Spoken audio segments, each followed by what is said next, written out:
আমাদের বাড়ির পুকুরঘাট পুকুরঘাট বলতে ভিতরে পুকুর, বিশাল বড় দিঘি।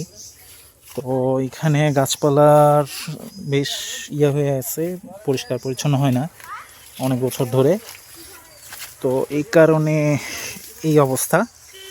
তো ভিতরে আমাদের পুকুর পুকুর না, ঠিক দিঘি, বিশাল বড় দিঘি। দিঘি পরিষ্কারের কাজ চলতেছে এখানে।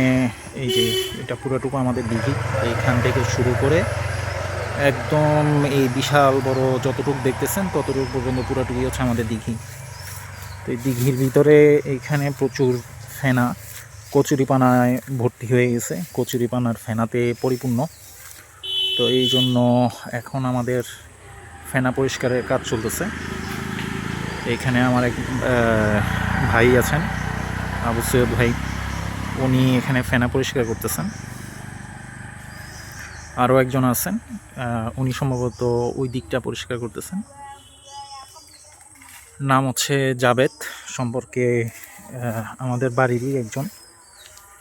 তো দুজন মিলে আমাদের এখানের ফেনাগুলো পরিষ্কার করতেছে। প্রচুর পরিমাণে কচুরিপানায় পরিপূর্ণ। তো কচুরিপানা যেগুলো, এগুলো সবগুলো পুকুর থেকে উঠিয়ে ফেলা হইতেছে, উঠিয়ে পরিষ্কার করার কাজ চলতেছে। তো আমরা সামনে যেতে পারতেছি না, কারণ হচ্ছে যে পানি জমে ছোটোখাটো নালার মতন হয়ে এখানেও প্রচুর পরিমাণে কচুরিপানা জমে গেছে। তো পুকুর থেকে আমরা কচুরিপানাগুলো বিভিন্ন জায়গায় সরানোর কাজ চলতেছে। এইটা হচ্ছে আমাদের বারবার পুকুর বলতেছি, দিঘি। আমাদের এই দিঘির পরিষ্কার পরিচ্ছন্ন কাজ চলতেছে।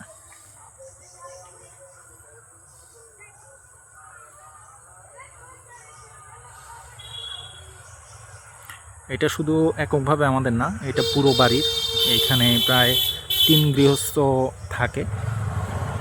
3 গৃহস্থ বলতে এখানে দুঃখিত, 3 গৃহস্থ না, 2 গৃহস্থের পরিবারের বংশধররা বাড়তে বাড়তে বাড়তে বাড়তে এখন 4-5 গৃহস্থ হয়েছে। তো সেই হিসেবে 4-5 গৃহস্থের দিঘি এটা। অনেক বছর, যুগ যুগ ধরে এই দিঘিটাতে আমরা গোসল করেছি আর অনেক কিছু। এটা হচ্ছে, ইনি হচ্ছেন জাবেদ, উনিও নামছেন, উনি ওই দিকটা পরিষ্কার করতেছেন।